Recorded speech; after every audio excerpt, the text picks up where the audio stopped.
पहले हम बात करेंगे सिंप्लीफिकेशन मेथड। तो इसके मैं आपको 3 एग्जाम्पल कराऊंगा, एग्जाम में आए हुए हैं। सबसे पहला क्वेश्चन है 5 to the power 500 divide by 500 then find the reminder. 5 की घात 500 को अगर हम 500 से भाग करेंगे तो शेषफल क्या होगा। चलिए देखते हैं इसको। तो पहले हम चेक करेंगे साइक्लिसिटी।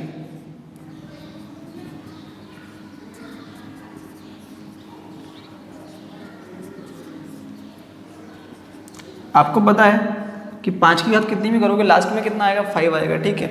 और आप डिवाइड करोगे 500 से, देखिए आपको रिमाइंडर 1 मिल रहा है, नहीं मिल रहा। आगे भी क्या होगा, यही क्रम चलता रहेगा और आपको रिमाइंडर 1 नहीं मिलेगा। जब तक रिमाइंडर 1 नहीं आएगा तब तक हमारी पास रिमाइंडर कैसे निकलेगा, क्योंकि 5 की पावर 500 को थोड़ी हम सॉल्व कर सकते हैं, इसको हम सिंप्लीफाई नहीं कर सकते हैं। तो फिर मेथड क्या होगा।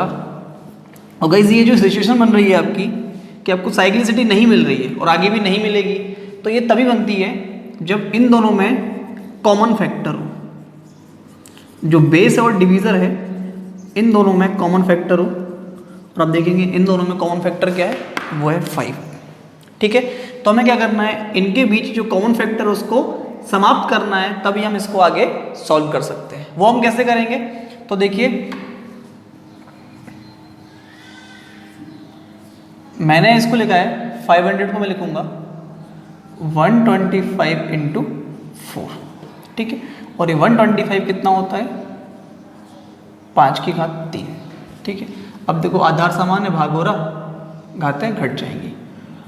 तो मैंने यहाँ पे देखो क्या किया, इसको 5 क्यूब से सिंप्लीफाई किया, तो ये कितना हो जाएगा, ये 3 लेस हो जाएगा, तो कितना बचेगा, ये 497/4। आपको ध्यान ये रखना है कि मैंने इसको इन दोनों को मैंने किससे किया सिंप्लीफाई, 5 को, मतलब 125 से मैंने इसको सिंप्लीफाई किया है, ठीक है। ये आपको ध्यान रखना है। चलिए अब 4 से भाग करो, कितना जाएगा, ये 1, और 1 की पावर 497, तो कितना होगा 1, ठीक है। तो ये 1 रिमाइंडर होगा, लेकिन हमारा आंसर ये नहीं होगा। आपको मैंने पढ़ाया था रिमाइंडर थ्योरम के पार्ट 1 में कि हम जिस नंबर से करते हैं सिंप्लीफाई, बाद में उसी नंबर से क्या करना पड़ेगा हमें, इनटू। तो 125 से गुणा कर दूंगा, तो रिमाइंडर कितना हो जाएगा, 125। Got it. चलिए देखते हैं नेक्स्ट क्वेश्चन। नंबर 2 है 2 की घात 73 को अगर भाग करेंगे 24 से, तो रिमाइंडर क्या होगा। यहाँ भी आप देखेंगे 2 और 24 में क्या कॉमन है, 2 कॉमन है, ठीक है। तो अगर आप 24 से भाग करेंगे और 24 की अगर आप पता लगाएंगे साइक्लिसिटी, तो आपको नहीं मिलेगी, क्योंकि इन दोनों में कॉमन फैक्टर है, तो आपको साइक्लिसिटी नहीं मिलेगी। आप डिवाइड करते रहेंगे और 1 आपको रिमाइंडर नहीं मिलेगा। तो हम क्या करेंगे, पहले इस कॉमन फैक्टर को हटाएंगे। क्या है दोनों में कॉमन फैक्टर, कॉमन फैक्टर है 2, तो इसको हम करेंगे सिंप्लीफाई, ठीक है। तो इसको मैं लिख सकता हूँ 2 to the power 73 ओवर 2 की घात 3 गुणे 3, 8 या 24, ठीक है। अब मैं क्या कर रहा हूँ, इसको 8 से कर रहा हूँ सिंप्लीफाई, तो ये कितना बचेगा, 2 की पावर 70/3, और मैं 3 से आसानी से डिवाइड करके रिमाइंडर निकाल सकता हूँ। कितना आएगा, -1 की पावर इवन है, तो कितना होगा, +1, ठीक है। और लेकिन ये हमारा आंसर नहीं होगा, क्योंकि मैंने यहाँ पर इसको 8 से काटा था, तो बाद में मुझे 8 से क्या करना पड़ेगा, multiply, that is your answer, ठीक है। ये आपको मैंने ये वाला जो पार्ट था, ये सिंप्लीफिकेशन वाला, तो ये आपको मैंने पढ़ाया था पार्ट 1 में। तो आपको ध्यान रखिए, जब तक आप पार्ट 1 नहीं देखेंगे आपको ये समझ में नहीं आएगा, क्योंकि मैं इसको डायरेक्टली सॉल्व कर रहा हूँ। इसका जो कॉन्सेप्ट था वो मैंने आपको पार्ट 1 में बताया था, ठीक है। तो गाइस तीसरा क्वेश्चन है 2 to the power 76 को डिवाइड करेंगे 96 से, रिमाइंडर क्या होगा, ठीक है। चलिए देखते हैं। तो इन दोनों के बीच में कॉमन फैक्टर क्या है, 2, ठीक है। 2, this is common factor between 2 and 96। चलिए अब इसको हम किस तरीके से लिखेंगे, तो इसको हम लिखेंगे 2 की घात 76 बटे 2 की घात 5 गुणे 3। ये होता है 32, 32 3 96, कोई फर्क नहीं पड़ेगा इक्वेशन पे। तो हम इसको क्या करेंगे, 32 से कर देंगे सिंप्लीफाई, ठीक है। तो ये जाएगा कितनी बार, 76 में से 5 गए 71, और ये कितना बचा, 3, ठीक है। आपको ध्यान रखना है, आपने जिससे इसको काटा है 32 से, बाद में क्या करेंगे, रिमाइंडर में उतने से ही मल्टीप्लाई करेंगे, ठीक है। तो अब 3 से आप भाग दो, 2 में कितना जाएगा, -1 बचेगा, और पावर 71, माइनस की पावर ऑड है, मीन्स रिमाइंडर कैसा होगा, नेगेटिव होगा, ठीक है। और -3 अगर नेगेटिव रिमाइंडर है तो क्या करेंगे, उसमें 3 जोड़ देंगे, तो कितना हो जाएगा, पॉजिटिव रिमाइंडर। लेकिन 2 हमारा आंसर नहीं होगा, हमें क्या करना पड़ेगा 32 जिससे हमने उसको इक्वेशन को सिंप्लीफाई किया था उससे हमें मल्टीप्लाई करना पड़ेगा। तो हमारा फाइनल आंसर कितना होगा 64, दैट इज अवर आंसर। चलिए आगे बढ़ते हैं। तो गाइस नेक्स्ट क्वेश्चन ये आपकी स्क्रीन पर 3 की घात 32 बटे 50 में भागफल की भिन्नांश भाग के रूप में यदि 0.bx हो तो x का मान होगा। तो गाइस क्वेश्चन है 3 की घात 32 को अगर हम 50 से भाग करेंगे तो जो पॉइंट के बाद डिजिट होगी bx उसमें x का मान क्या होगा। तो इस क्वेश्चन को सबसे पहले आप लोग खुद से सॉल्व करें, वीडियो को पॉज करके 30 सेकंड का समय लेके। चलिए अब इस क्वेश्चन को पूछने के पीछे एग्जामिनर का मोटो क्या है, उसका ऑब्जेक्टिव क्या है वो हम देखेंगे। 50 से अगर मैं इसको डिवाइड करूं तो 50 के अंदर होता है 5 और 10, ठीक है। तो इसके अंदर 5 है 10 से फर्क पड़ता नहीं है, 5 है तो 5 के लिए लगेगा रूल ऑफ 5, ठीक है। रूल ऑफ 5 क्या होता है, अगर किसी नंबर को लाइक 2 5 6 4 3 2 1 4 इसको मैं 5 से डिवाइड करूं तो पॉइंट के बाद डिजिट क्या होंगे, तो वो डिपेंड करेगा इस नंबर के यूनिट डिजिट इकाई के अंक पे। इसके लिए आपको पूरी संख्या को 5 से डिवाइड करने की ज़रूरत नहीं है। अगर आपको केवल पॉइंट के बाद की डिजिट निकालना है तो आप केवल लास्ट डिजिट को 5 से डिवाइड कर दो तो कितना आएगा 0.8 हो जाएगा, ठीक है। अगर मान लो कोई नंबर है 33 मैं 5 से डिवाइड करूँ तो कितना होगा 6.6 होगा। तो आप खुद देखिए अगर आपको पॉइंट के बाद का डिजिट निकालना है तो आपको पूरे नंबर को डिवाइड नहीं करना, केवल 3 को डिवाइड करो तो कितना होगा 0.6। अगर मान लो 32 है मैं डिवाइड करूँगा कितना होगा 6.4 होगा, तो कितना होगा लास्ट डिजिट 0.4 होगा क्योंकि लास्ट डिजिट 2 है, इसलिए इसका जो फ्रैक्शन डिजिट होगा वो कितना होगा 4 होगा। मान लो 31 है अगर 5 से डिवाइड करूँ कितना हो जाएगा ये 6.2 होगा, तो लास्ट डिजिट क्या होगा इसका 2 होगा क्योंकि यहाँ पर इसकी यूनिट डिजिट कितनी है 1 है। तो कुल मिला के अगर हमें इस संख्या को 50 से भाग करना है तो पॉइंट के बाद डिजिट वही होगा जो इस संख्या के इकाई के अंक को 50 से भाग देने से प्राप्त होगा। क्लियर है।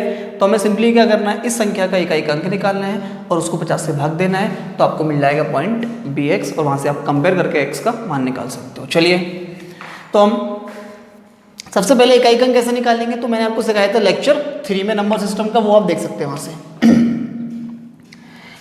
वो कैसे निकालेंगे, तो 3 की साइक्लिसिटी होती है 4, तो 4 से करेंगे डिवाइड और 4 8 32 से पूरा पूरा कट जाएगा, ठीक है। तो अगर ये कंप्लीटली डिविजिबल है 4 से, इट मीन्स ये 4 का मल्टीपल है, तो यहाँ पर हम लेंगे 3 की पावर 4 और ये होता है 81, मतलब कितनी हो गई यूनिट डिजिट, यूनिट डिजिट हो गई 1। और अगर यूनिट डिजिट 1 है तो इसको आप 50 से भाग कर सकते हो, तो कितना आ जाएगा ये 0.02 और इसको आप कंपेयर कर लो तो x का मान कितना हो जाएगा 2 हो जाएगा, ठीक है। कितना हो जाएगा 2, तो हमारा आंसर कितना हो जाएगा 2। क्लियर है। चलिए आगे बढ़ते हैं। अब एक बहुचर्चित क्वेश्चन 32 की घात 32 को 7 से भाग करेंगे तो रिमाइंडर क्या होगा।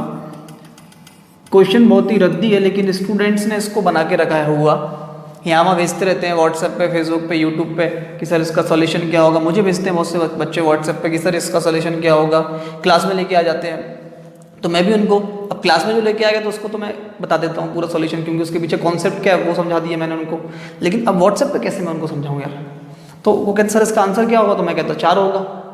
अब वो कहेंगे सर 4 तो मुझे भी पता है इसका आंसर होगा, लेकिन सॉल्यूशन क्या होगा। अब मैं सॉल्यूशन उनको कैसे दूँ, अगर सॉल्यूशन दूंगा भी तो भी उनको समझ में नहीं आएगा क्योंकि उन्होंने कॉन्सेप्ट नहीं पढ़ा। तो पहले कॉन्सेप्ट क्लियर नहीं होगा तब तक आपको कैसे पता चलेगा कि ये सवाल का सॉल्यूशन आप कैसे समझेंगे। चलिए तो हम बात करते हैं इसकी पीछे कॉन्सेप्ट। तो उसका अगर आपको समझना है साइक्लिसिटी का तो पार्ट 2 देखें, ठीक है। और अगर आपको पॉजिटिव नेगेटिव रिमाइंडर सीखना है तो पार्ट 1 देखें, देन फिर आप पार्ट 3 पे आए डायरेक्टली, तो आपको समझ में आएगा और आपके लिए अच्छा होगा, ठीक है। चलो तो पहले हम 7 से भाग करेंगे 32 को और रिमाइंडर को छोटा करेंगे, तो कितना होगा 7 चौके 28, ये बचेगा 4 की पावर 32 की पावर 32, ठीक है। अब हम चेक करेंगे 4 की किस घात पे 7 से भाग देने पर रिमाइंडर 1 आएगा। तो 7 की साइक्लिसिटी चेक करेंगे, 4 का स्क्वायर 16, 7 दूनी 14, 4 का क्यूब 64 और 7 नम 63, कितना बच गया 1, ठीक है। तो 1 रिमाइंडर आ रहा है, मतलब कितनी है साइक्लिसिटी 3, ठीक है। ये 3 साइक्लिसिटी, मतलब 4 की पावर 3 के मल्टीपल में अगर आप जाओगे 7 से भाग करोगे तो हर बार क्या होगा, रिमाइंडर 1 आएगा, हर बार कितना आएगा 1 आएगा, ठीक है। तो हम क्या करेंगे, इस तरीके से तो नहीं करेंगे, सिंपली क्या करेंगे, इसको 3 से भाग करके चेक कर लेंगे, रिमाइंडर निकाल लेंगे, ठीक है। जैसे मान लो यहाँ पे 3 की घात 9 है, 10 है, तो 3 तिरका 9, तो 4 की घात 9 को तो आप अगर भाग करोगे 7 से तो रिमाइंडर कितना हो जाएगा, 1 हो जाएगा, बच कितना रहा 1 रिमाइंडर। तो इसको आप सेपरेटली चेक कर लो कितना रिमाइंडर आ रहा है, ठीक है। बाकी पूरा पार्ट कितना हो जाएगा, जो भी 3 का मल्टीपल होगा वो पूरा पार्ट कितना हो जाएगा, उसका रिमाइंडर 1 हो जाएगा। तो हम क्या करेंगे यहाँ पर, हमें पता है कि साइक्लिसिटी कितनी है, 7 की 3 है, दैट इज वाई हम ये इस तरीके से कर रहे हैं, ठीक है। तो हम फिर क्या करेंगे, 3 से भाग करके रिमाइंडर निकाल लेंगे। अब 3 से भाग करो, 32 की घात 32 को 3 से भाग करेंगे, तो बहुत सिंपल है ये, 3 से भाग करो, 3 हम 30, रिमाइंडर आएगा 2, ठीक है। तो फिर 2 की घात 32 करोगे तो बहुत लंबा हो जाएगा। आप पहाड़ा एक बार और पढ़ो तो आपको मिल जाएगा नेगेटिव रिमाइंडर, तो 3 का पहाड़ा एक बार और एक्स्ट्रा पढ़ो, 11 3 33, कितना रिमाइंडर आएगा -1, और -1 की पावर क्या है, इवन है, तो रिमाइंडर होगा पॉजिटिव, तो कितना रिमाइंडर आया, +1 आया। तो हो जाएगा 4 की घात 1 और 7 से भाग करो तो कितना आएगा, रिमाइंडर आएगा 4, ठीक है। तो ये इसका आंसर होगा। तो गाइस डायरेक्टली अगर मैं हार्ड लेवल के टॉपिक्स को डाल दूंगा यूट्यूब पे अपने चैनल पे, तो फिर आपको कुछ भी समझ में नहीं आएगा, क्योंकि आपने इनके कॉन्सेप्ट ही नहीं पढ़े। अब कॉन्सेप्ट कहाँ से जोड़ के लाओगे आप, तो आपको हर जगह सर्च करना पड़ेगा, यहाँ वहाँ अपने दोस्तों में, यूट्यूब पे। तो मैं आपको चाहता हूँ कि आपको सारी की सारी चीज़ें एक ही जगह मिलें आपको, तो मैं इसलिए हर लेक्चर को, हर टॉपिक को कंप्लीट लेक्चर में कन्वर्ट कर रहा हूँ, आपको मैं कंप्लीट इन्फॉर्मेशन दे रहा हूँ। तो आप इसलिए जब भी आपको कोई भी टॉपिक में पढ़ाऊँ तो आप उसके सारे पार्ट्स को देखें, तभी आपको समझ में आएगा अच्छे से और आप परफॉर्म भी अच्छा कर पाएंगे अपने एग्जाम में, ठीक है। चलिए आगे बढ़ते हैं नेक्स्ट क्वेश्चन पे। अगला क्वेश्चन है 32 की घात 32 को भाग करेंगे 7 से, 9 से, तो रिमाइंडर क्या होगा, ठीक है। चलिए तो पहले छोटा कर लेंगे, रिमाइंडर को भाग करो, 9 चौके 36, -4 बचेगा, 9 3 27, 5 बचेगा, तो माइनस का ले ले रहे हैं, -4,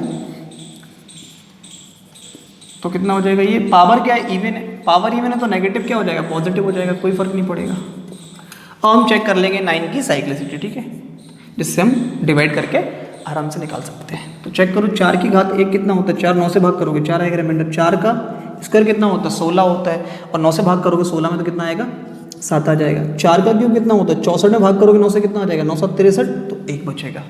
तो यहाँ पे हमें पता है कि यहाँ भी साइक्लिसिटी कितनी आ गई, 3 आ गई, ठीक है। और फिर 3 से डिवाइड कर देंगे 32 की पावर 32 में, और रिमाइंडर अभी मैंने निकाला था कितना आया था, प्लस का 1 आया था, कितना आया था प्लस का 1, ठीक है। इससे पहले वाले क्वेश्चन मैंने निकाला था जब मैंने 7 से भाग दिया था। चलिए तो वहाँ से आप देख लेना, ठीक है। तो हो जाएगा 1, तो 4 की पावर 1 को डिवाइड करेंगे 9 से, कितना आ जाएगा 4, तो इसका आंसर भी क्या होगा 4 होगा। और दोनों के आंसर आप लोग रट लो, ठीक है। क्या करना है आपको, रटना है। चलिए समझना भी है, सिर्फ रटना नहीं है,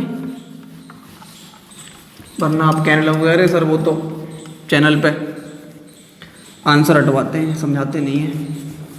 नेक्स्ट क्वेश्चन है 32 की घात 32 की होल पावर 32 को 7 से भाग करेंगे तो रिमाइंडर क्या होगा, ठीक है। अब स्टूडेंट कहेंगे सर ये क्वेश्चन तो वही है जो आपने पहले कराया था, तो ऐसा नहीं है, ध्यान रखिए। 32 की घात 32 डज नॉट इक्वल्स टू 32 की पावर 32 होल पावर 32, ठीक है। ये फर्क होता है क्योंकि ये जो 32 है ये 32 की घात है, और यहाँ पर ये जो 32 है ये पूरे की पावर है, तो इनका आपस में गुणा होगा और ये 32 जो है 32 की घात होगी, ठीक है। जैसे मैं लिखूँ 2 की घात 3 की घात 2 डज नॉट इक्वल्स टू 2 की पावर 3 होल पावर 2। तो यहाँ पे 2 जो है 3 का स्क्वायर है, तो कितना हो जाएगा ये 3 का स्क्वायर 9, और ये जो 2 है ये 3 का गुणा हो जाएगा, तो कितना हो जाएगा 2 3 दूनी 6। ये फर्क है दोनों में, ठीक है। तो वही फर्क यहाँ पर है। चलिए क्वेश्चन में तो हम क्या करेंगे, पहले इसको करेंगे रिमाइंडर को छोटा, 7 से भाग करो, 7 चौके 28, कितना बचा 4, 4 की घात 32, इनका आपस में हम कर ले रहे हैं मल्टीप्लाई, ठीक है। अब क्या करेंगे, वही साइक्लिसिटी चेक करेंगे। तो अब इससे पहले हम क्वेश्चन में कर चुके हैं कि 7 से भाग करेंगे 4 को, तो 4 की साइक्लिसिटी कितनी हो जाएगी 4 की साइक्लिसिटी कितनी होगी, वो होगी 3। कितनी होगी, 3 होगी, ठीक है। यहाँ पे 3 हो जाएगी, मतलब 4 की घात 3 पे अगर आप डिवाइड करोगे 7 से तो रिमाइंडर 1 आ जाएगा, ठीक है। तो फिर हम क्या करेंगे, 3 से जो उसकी साइक्लिसिटी है 7 की डिवाइड करेंगे, 3 से क्या करेंगे, इसको डिवाइड करके रिमाइंडर निकाल लेंगे। डिवाइड किया तो 2 हो जाएगा, ये 2 हो जाएगा, 2 दूनी कितना हो जाएगा 4, अगेन डिवाइड करेंगे कितना आ जाएगा 1, ठीक है। या फिर आप नेगेटिव रिमाइंडर से भी कर सकते हो। नेगेटिव कितना आएगा रिमाइंडर, -1 कितना हो जाएगा +1, तो रिमाइंडर आ गया 1, तो 4 की पावर 1 कितना हो जाएगा 4, अगर इसको 7 से भाग करेंगे तो, ठीक है। ये हमारा आंसर हो। तो गाइस आज का ये टॉपिक यहाँ पर समाप्त होता है। मिलता हूँ मैं आपसे नेक्स्ट रिमाइंडर्स करूँगे पार्ट 4 में, तब तक के लिए गुड बाय, टेक केयर।